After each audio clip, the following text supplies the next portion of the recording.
there are a lot of folks out there, a lot, in the state of Arizona that believe that their vote didn't count.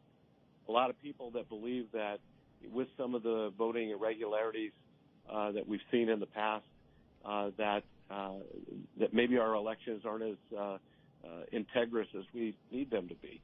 And so I think we have a duty as public servants to do everything that we can to make sure that vote is considered a sacred trust, and that we are doing everything we can to make sure that the elections have as much integrity as we can possibly inject into them.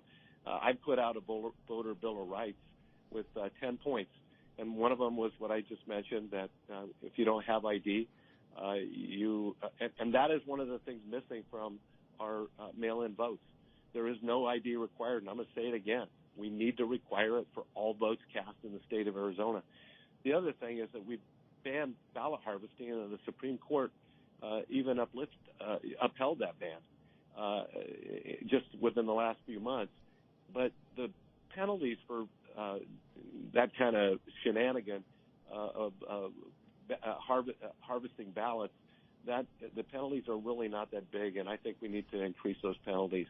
Also, I'd like to see a law passed that says in the last 65 days before the election, nobody can parachute in and change the terms of the election.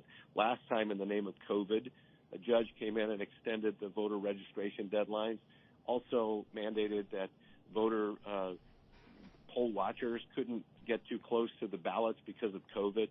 That's nonsense, and we need to make sure that our elections have as much integrity as we can possibly have, and I think that's something the voters demand and expect, and that's not a partisan issue. That's something we all ought to care about.